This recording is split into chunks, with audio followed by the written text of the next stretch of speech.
magaalada Beledweyne ee xarunta gobolka Hiiraan ayaa qaar ka mid ah beelaha gobolkaasi waxay madaxweynaha Soomaaliya oo Beledweyne ku sugan la galeen heshiis ay ku ogolaadeen in ay ka qayb galaan shirka Jowhar dhinaca kalena beelo kale oo gobolka degan ayaa weli diidan shirka Jowhar warbixinta waxa magaalada Beledweyne ka soo diray Xuseen Xasan Dhaqane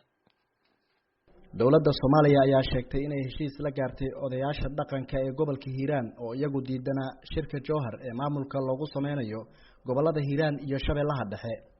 heshiiskan ayaa yimid kadib kulamo xiriir ah oo magaalada Beledweyne 24 saac la soo dhaafay ku dhexmarayay madaxweynaha Soomaaliya iyo qaar ka mid ah beelaha dega gobolka Hiiraan shir jaraa'id oo heshiiskan laga dhawaaqay ayaa waxa lagu qabtay xarunta maamulka gobolka ee magaalada Beledweyne wasiirka arrimaha gudaha iyo federaalka Cabdiraxmaan Maxamed Odawa ayaa waxa uu sheegay in qaar ka mid ah duubabka dhaqanka gobolka Hiiraan ay dawladdu la gaartay heshiis 3 qodob ka kooban wada hadallo muddo socday oo u dhaxeeyay dawladda iyo duubabka ayaan maanta halkan ku soo gabagabeynay in haddii Ilaahay idmo lagu laabto madashii shirka degmada Jowhar shirka aan mataqaana hadda ka cudur daartayna annaga oo duubabka iyo dawladaba aan insha Allah taala ku dadaalno oo aan mataqaana dhamaystirno wixii oo ka jira insha Allah waxaana ma aragtaa ayaga iyo dawladda maalmahan u socday wada hadallo aad u dheeray waxaana la isku afgartay 3 qodob qodobka koowaad oo ah in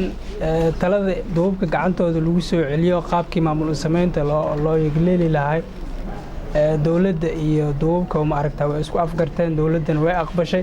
wasaaradda arrimaha gudaha ma aragtaa kala shaqeyn doonto duubabka dhaqanka Soomaaliya qodobka labaad oo ah in duubabka naga dhiman gobolka si wada jir ah loo doono ay u doonaan dawladda iyo duubabka sida hadda maanta bilaabatay Jowhar waa la isku afgartay ugaasyaha in ay hogaamiyaan adaasi qabiilooyinka dawladda iyo ugaasyaha waa isku afgarteen tii wax degmadaas tii ay wax ka soo baxaan Allah ka dhigo Ilaahay idinkiisa qalbigan Allah mideeyo waxaan leenahay intii dawladda ay isfahmeen oo reer Hiiraan iyo reer Shabeellaha Dhaxana aadaan ugu mahadcelinaa aad ugu mahadsan yihiin duubabka iyo odayaasha dawladda ay wax isla meel dhigeen aadaan ugu mahadcelinaa inta kalena waxaan ka codsanaynaa wixii qaldama haddaan la shaqeyn wax ma qaldamaan wixii qaldan waa la saxayaa dadku hadee la iska dabageeyo dadku ma aragtay yaan in la kala qoqobnaado wixii 25 sano Soomaaliya ku soo qaribateen waa xiiso uma qabno qabiil iyo koox iyo waxaas ciil uma qabno waa soo aragnay natiijadeena soo taaban dadaalkeenii waa aragteen wuxuu ku soo dhamaaday in odayaashii duubabka ahaa ee 8 ah ee heshiiska ku saxiixay halkan ee aan ku nimid baaqooda dartiis codsigoodu wuxuu ahaa 2 arrin in odayaasha loo dhaafo odayaasha dhaqanka loo dhaafo shirka maamuladiisa iyo inay odayaashu ka arrinsadaan sidii shirka loo maamuli lahaa kadib shir dheer oo odayaasha la galnay dawladda Soomaaliyeed waxay odayaasha ku leeshiisay in